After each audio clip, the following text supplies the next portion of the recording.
All right, I'm Gary. This is Austin. And we are Midwest Mics coming back at you live from the UClick TV studios right here inside the Hy-Vee Arena. Another show last week. We were in the mobile arena down at the Negro League Baseball Museum, and it was a great interview, great time down there. Again, highly suggest that anybody who has not been through the museum recently, or if you've never been, to definitely go check that out.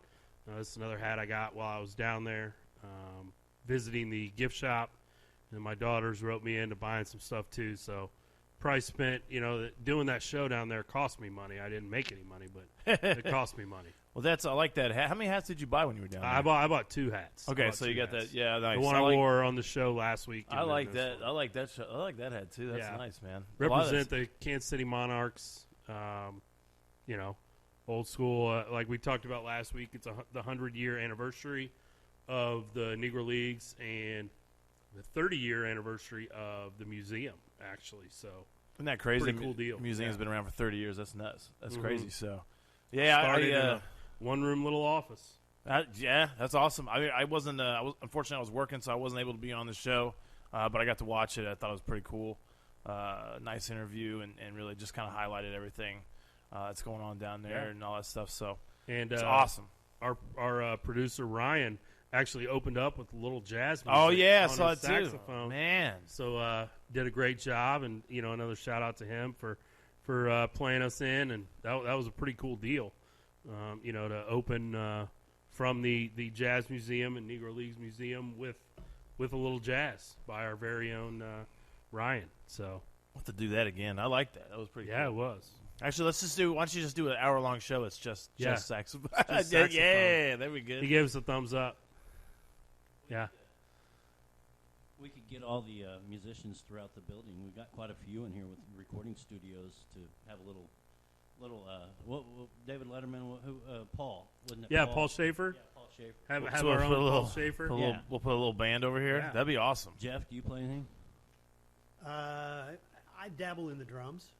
There you go. There it is. There it is. We got it. And great segue there. Our guest today is Jeff Foster. He's the Senior Director of Business Development here at the Hy-Vee Arena. So we're going to talk about some kind of his background, some upcoming events at the arena, and kind of what his day-to-day is. But Jeff, welcome to the show. Thanks, guys. I appreciate being here. Hey, Jeff, you're in great company. The last time that term was used, it was on ESPN. UClick TV's video of the horse going wild at St. Joseph, and the announcer on ESPN goes, "What a great segue into the Belmont." So there you go. What was that about? Horses gone wild? That was it. Yeah. Something like that is crazy. Something like that. So, Jeff, welcome to the show. We were talking before. Kansas City guy. Yeah. You said you grew up here, kind of Overland Park, and live in the Northland now, and so Kansas City guy. Fans of all of our local teams? Yeah, a few, only one in particular, I guess, mostly from a collegiate standpoint, but grew up over in Overland Park and then went to KU, so I'm a Jayhawk. My wife is a Missouri Tiger, so there's... Hey, there you go. That's what I'm talking about. A little bit of that house divided, but them leaving for the SEC was the best therapy we could ever want, so yeah, it helped us save thousands and thousands of dollars of therapy, I think.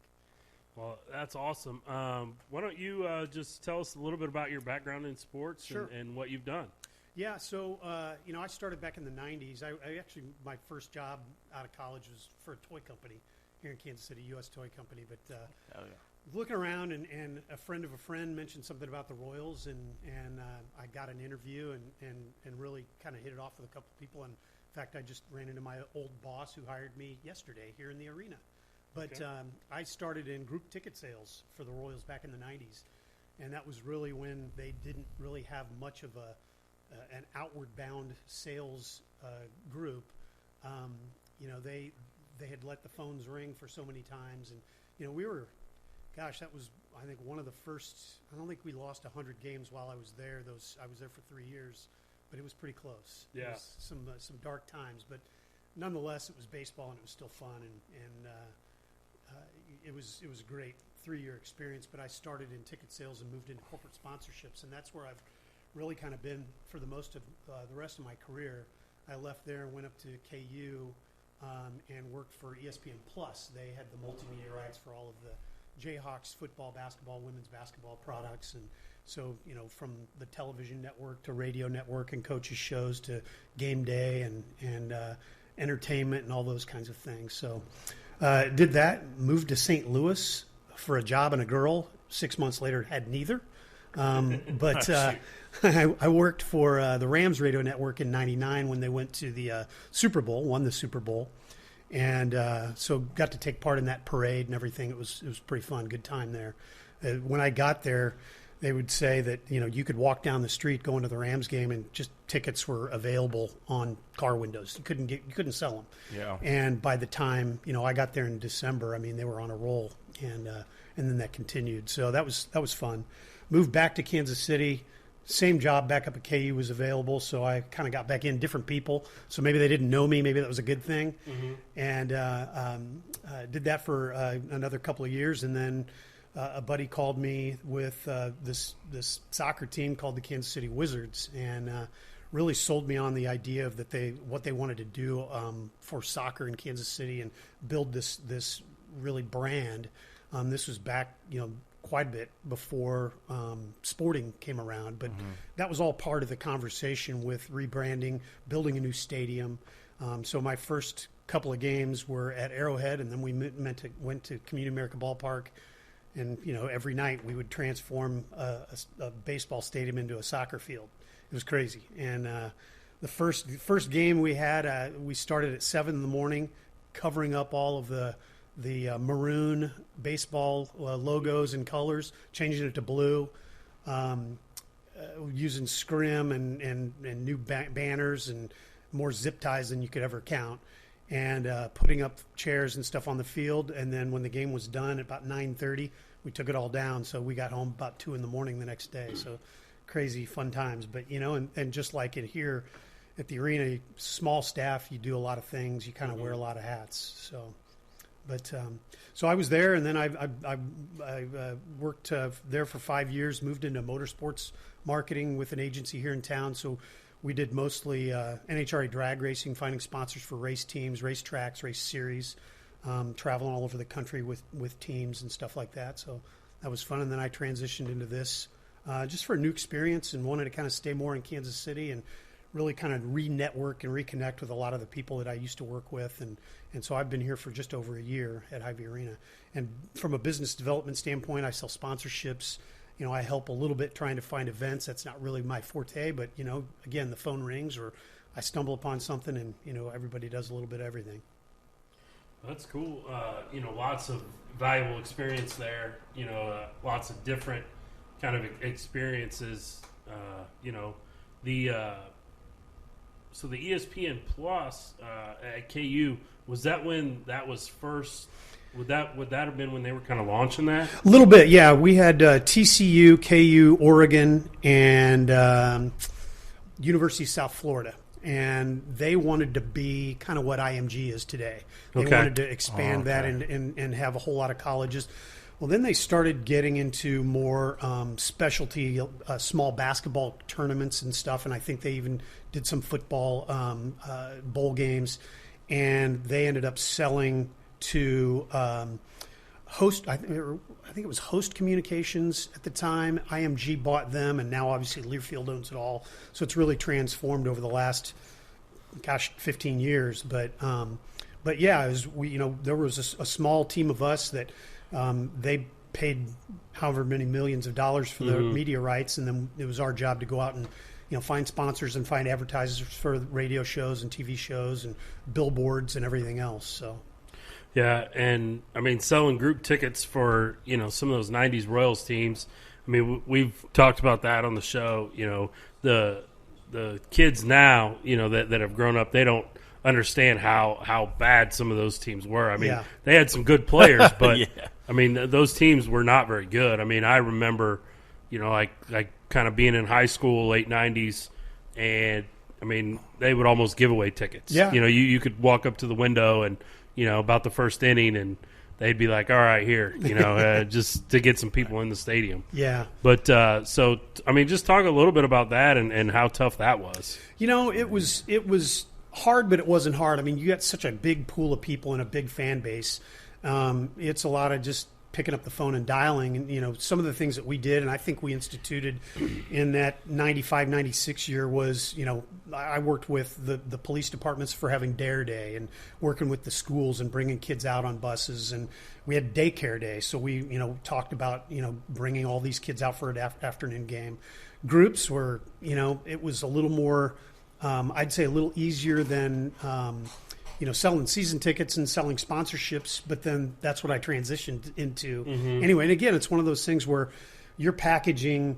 If I'm selling a sponsorship to somebody, there's either a suite or a group night or some sort of season ticket component into all that stuff. So you're always trying to sell tickets. It's the end of the day. It's experience and getting people out to the stadiums. Yeah, I mean, the K has always been, I think, a great place to watch a baseball game. Obviously with the renovations and how it is now, it's even better. But, I mean, the K has always been a great venue to watch baseball. It's timeless. Yeah. Yeah. And so, I mean, I'm sure that was always a draw you could use, and I mean, the Royals did win, the 85 World Series. So, you're talking 95. So that's only 10 years out. So, that's what we hung our hats on. Yeah, hey, we're the 85 champions. And, they beat that team right across the state. So that's right. I think that made it a little better. So I like that because I'm not, as everybody knows, I'm not a big fan of St. Louis anything. Except for Mizzou, I guess. I like Missouri or whatever. But yeah, it's interesting because I guess in the 90s when you're trying to sell tickets, you're not selling the team, you're more selling – come out, have a family time, have a good time, have fun. It's not super expensive.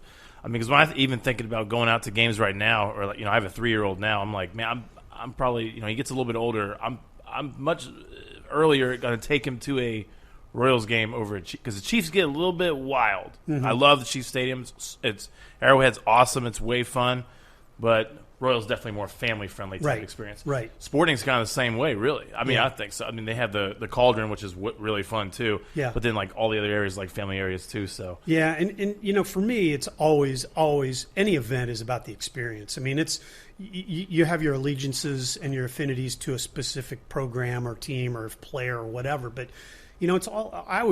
I love the experience of events, whether it's a concert or a festival or a sporting event, whatever it is. I'm always looking to see, from a sponsor's perspective, I'm looking to see what people are doing to activate and engage with the people that are there. But, it's, at the end of the day, if you walk in, you park and you have a bad experience parking, or you meet somebody at the box office or selling something and they're rude, that all has a negative connotation on the experience that you've had. And, the experience starts when you get excited to jump in your car and you go to a stadium or an event and you're talking about it. And you want, as a person that works, behind the scenes or in the front office, you want people to be talking about it, going there and then leaving about how excited they were and how much fun they had, win or lose. And then that's what they tell their people, their friends about. So that's the main thing, is creating a great experience. And that's what, that was a huge emphasis with Sporting. Oh, yeah. When we were there, and the Wizards, creating this atmosphere, because, soccer from, the 90s and the early 2000s has always been pretty solid in Kansas City. But, the vision was to put it on kind of the same level as Major League Baseball or NFL. And, we don't have a basketball team. We don't have a hockey team. So you've got a real opportunity to have a lot of growth to get to that level.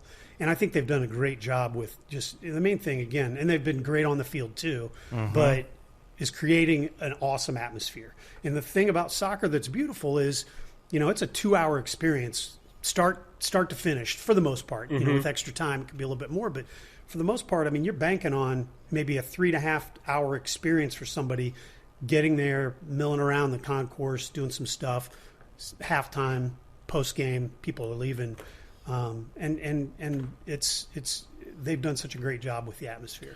Yeah, I totally agree with that, because my first sporting game I went to, I got finished there and I left, and I'm like, man, I think I sat in the Cauldron. It was my first time I went. I mean, I had gone when they were at Arrowhead.